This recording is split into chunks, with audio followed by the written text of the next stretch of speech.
Vahepeal on juba natuke pimedamaks läinud, aga ma panin tule põlema ja see mitte kuidagi ei takista ka järgmisele küsimusele vastamast. Kuidas ennast avada siis, kui sa ei julge ega suuda kedagi usaldada? Minu esimene mõte on see, et kui sa oled jõudnud sinna punkti, kus sa ei suuda ennast avada, kus sa ei julge kedagi usaldada, siis tõenäoliselt oled sa väga sügavat haiget saanud. Võib-olla on juhtunud see, et kedagi, keda sa oled väga usaldanud, on sinu usaldus kuritarvitanud. Näiteks sa oled rääkinud oma sõbrale mingi saladuse ja ta on selle saladuse välja rääkinud. Ja võib-olla isegi korduvalt ja võib-olla see oli midagi väga delikaatset isegi.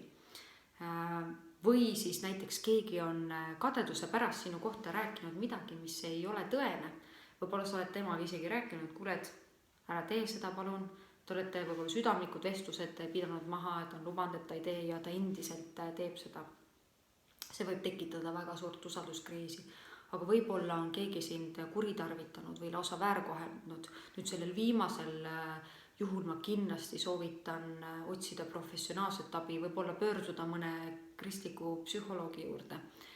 Aga kui see usalduskriis on nüüd tekkinud mõne inimese pärast, kes on sinu usaldust nagu kuritarvitanud, siis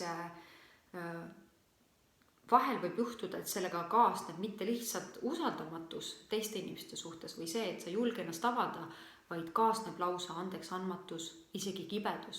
Ja ma arvan, et meie kõikide eludes on tekkinud see väljakutse mingi aeg, et meie usaldust on kuritarvitatud ja sellel hetkel tegelikult, kui me loeme piiblit, siis piibel ütleb midagi väga huvitavat. Ta ütleb, et kui keegi on meile haiget teinud või keegi on meile ülekohut teinud või keegi on meid reetnud, siis me peaksime nende inimeste pärast palvetama ja neid isegi õnnistama. Ja see tundub kõige vastuolulisem asi, mida sellises olukorras üldse teha. Minu kõige suurem eeskuju selles osas on kindlasti Joosepi. Joosepi lugu on lugu sellest, kuidas inimene, keda ta oma pere, oma vennad reetsid, inimesed, kes tema kohta valetasid. Ja kõigest sellest hoolimata tõuseb Joosep siira, lahke inimesena ja vaatab armastavat otsa nendele inimestele, kes on talle haiget teinud. Ja see lugu on minu jaoks tohutult inspireeriv. Ja ma arvan, et see on kõige parem asi, mida sa selles hetkes, kus keegi on teinud sulle mingit ülekohut, kus keegi on sind reetnud, mida sa saad teha. Palvetada, õnnistada neid inimesi. Ma tean, et seda on ilmselt kõige raskem teha. Palvetada ja õnnistada. Isegi kui see esialgu tuleb läbi hammaste, ma ikkagi julgustan seda tegema. Olen pidanud ise seda samamoodi tegema. Mõnikord võib minna väga-väga raskeks see palvetamine. Aga ära anna alla, palveta edasi ja kui minul midagi sellist ükskord ka elus juhtus, siis ühel hetkel, kui ma olin andnud endast kõik jõuvarud ära, et selle olukorra pärast palvetada, seda inimest õnnistada, siis lõpuks ma läksin eespalvele.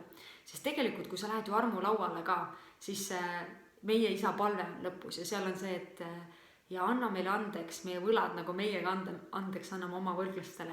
Sa ei saa seda palvetada, sest sinu sees on see lahkheli, et mina ei ole andeks andnud, miks peaks Jumal mulle andeks andma. Ja selle lahkheliga vähemalt minusugune inimene ei saa elada. Ja ma teadsin, et ma pean selle asja nagu korda saama ja ma pean sellele asjale saama lahenduse, saama rahu enda sisse ja ma lõpuks läksin eespalvele ja palusin midagi väga lihtsalt, ei hakanud isegi seda teemat nagu kuidagi lahti koorima.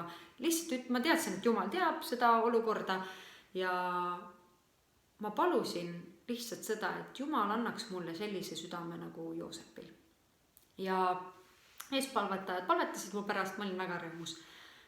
Mõni päev hiljem ma olin tööl, tegin oma tavapärast tööd ja ühel hetkel Jumal andis mulle ühe pildi.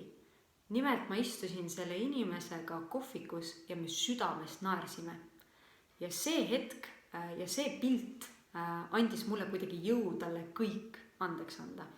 Ja see oli minu jaoks midagi nii erilist ja mina julgustan täiega võitlema lõpuni, kui su elus on sellist usaldamatust ja võib-olla usalduskriisi, siis õnnista seda inimest kogu südamest, palveta tema pärast ja ma usun, et see asi päris kindlasti laheneb ka.